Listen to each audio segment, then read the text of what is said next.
Kabajamuuf jaalatamuu maatii YouTube chaanaal Furtuu App akkam jirtu?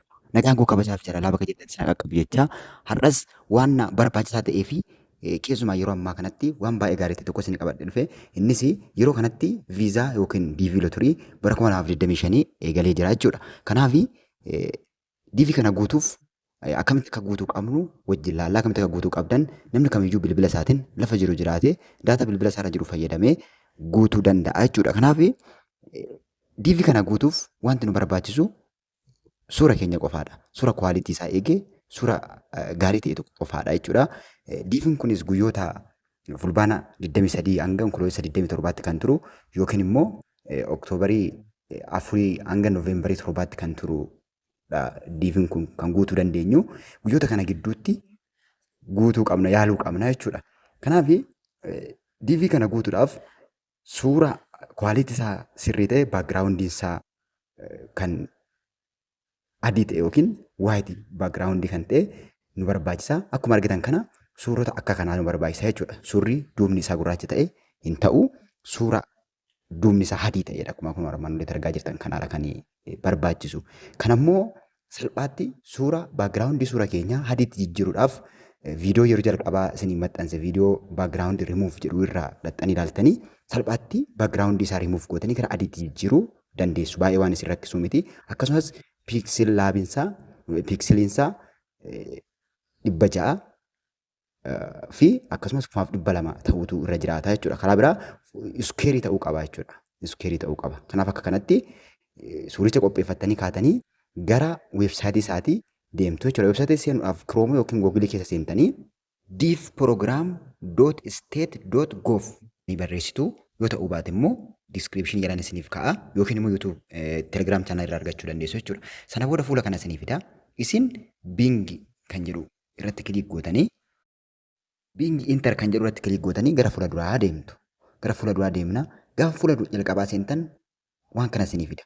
Lakkoofsa gara oliitti argitan kana sarara keessa kan jiru kana osoo hin dogoggorin qubee guddaa yoo ta'e qubee guddaadhaan qubee xiqqaa yoo ta'e qubee xiqqaadhaan saanduqa kennamee jiru keessatti barreessitu. Saanduqa kennamee jirutti keessatti akkuma jirutti otoo hin dogoggorin barreessitu jechuudha.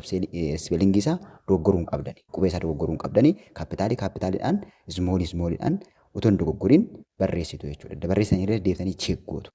Kan haqamee yookiin sarrafamee jiru irra muramee jiru sana saanduqa keessatti barreessitanii sanaan booda sammiiti jettuun.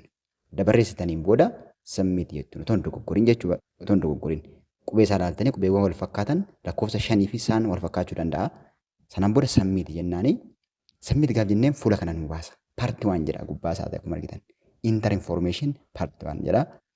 Jalqaba irratti sarara jalqabaa irratti last name yookiin family name jedha. Maqaa akaakayyuu keenyaa barreessina. Maqaa akaakayyuu keenyaa barreessina.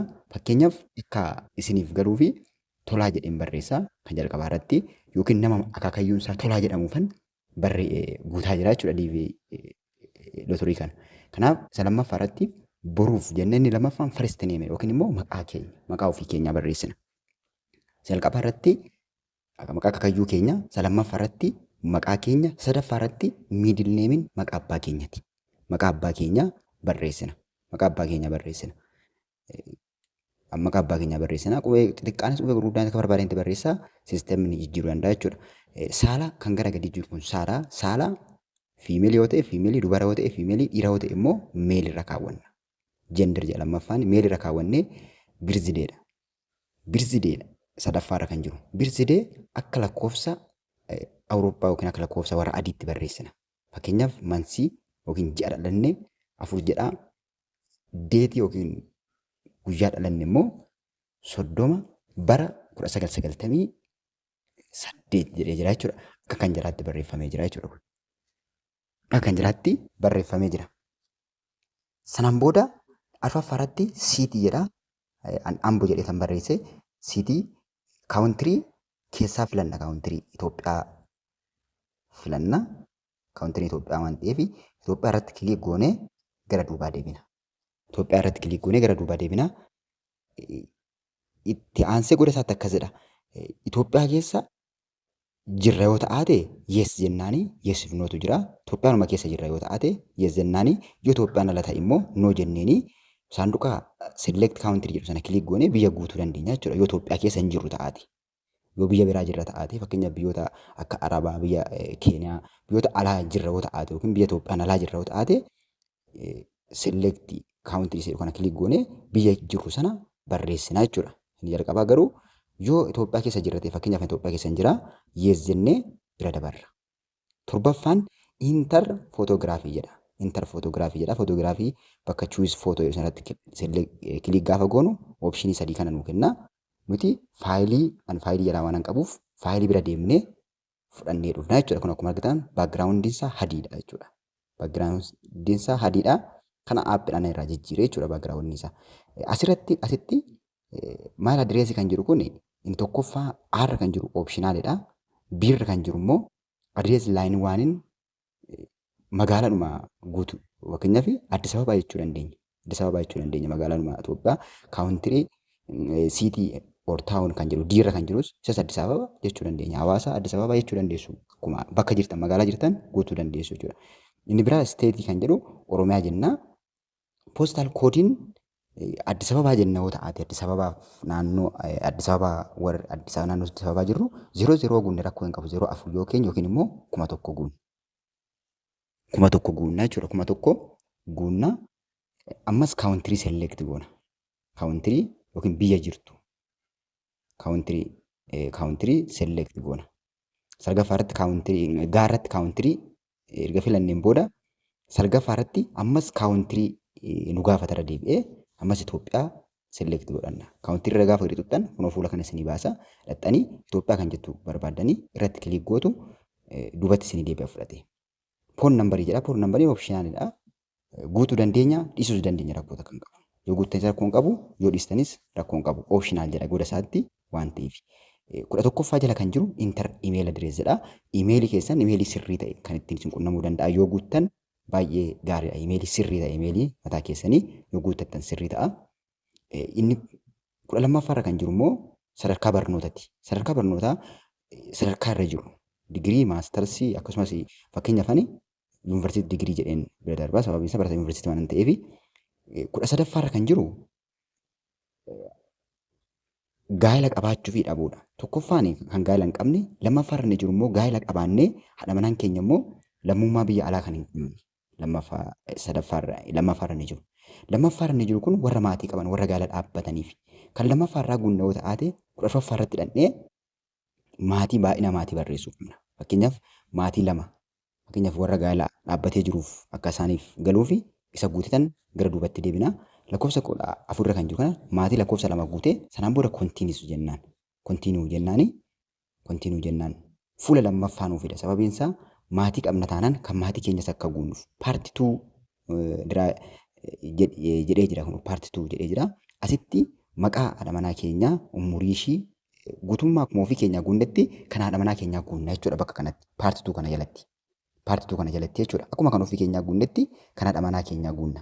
Fuunee gaa'ela dhaabbanne yookiin maatii qabna yoo ta'aate jechuudha. Baay'ina maatii keenyaa gubbaatti barreessineerra. Birzidee akkuma sana nu gaafata. Saalallee akkuma sana nu gaafata. Gadi siqee suura nu gaafata. Suura haadha manaa keenyaa yookiin maatii keenya sana nu gaafata. 14ffaarratti children name maqaa ijoollee keenyaa. Maqaa ijoollee keenyaa guyyaa dhalootaa saala hunduma isaa guutummaa isaa akkasumatti guunnee biyya dabalatee hunda guunnee dhumarratti suuraa nu gaafata. Suuraa gaafata. Ijoollee 2 qabna taanaan ammas fuula lammaffaa fida jechuudha. Kun akkuma argitan sakandii chiildiidha. Kan sakandii chiildis akkasumatti yookiin kan mucaa lammaffaas akkasumatti guunnaa jechuudha. Ammaaf garuu gara duubaa deebinee warra gaa'ela hin dhaabbanne yookiin immoo warra maatii hin qabneef yeroo guunnu waliin laalla. Gara duubatti deebinee baak kan jedhu kun duubarra jira yookiin mataa isaa gubbaarra jira jechuudha. Gara duubatti kan nu deebisu.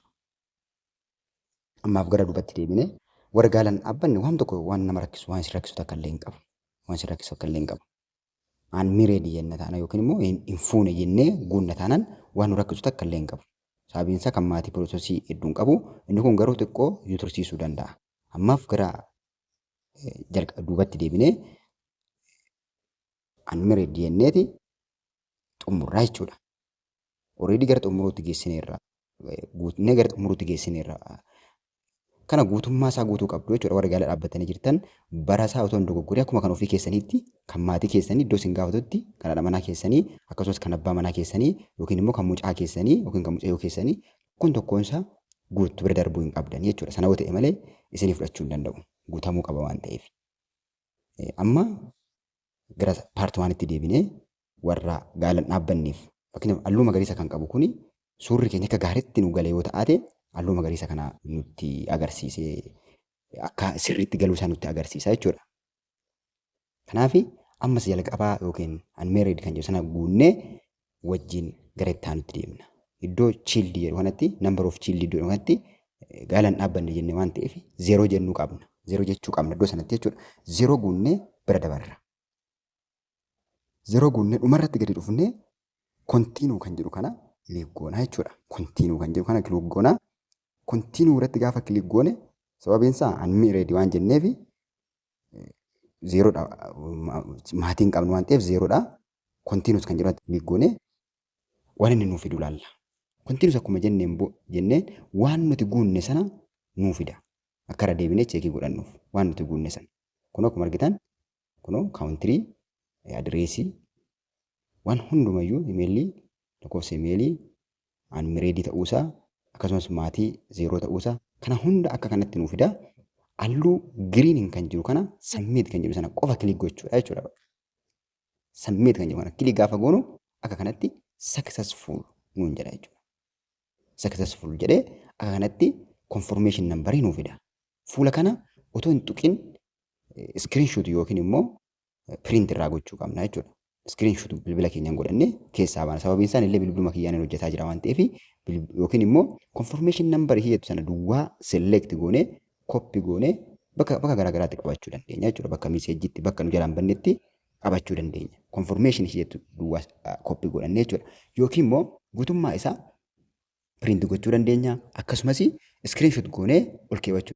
Screenshot godhaatii bakka isin jalaan banne kaawwadhaan isiniin jedha. Barnoota isiniif qabadhee dhufe kun kana fakkaata. Hanga xumuraatti na hordoftaniif guddaa kabajamaa. Yoo isin tole immoo like gochuun dagatinaa. Obboloonni haaraan subscribe godhaa. Nagaan naa turaa.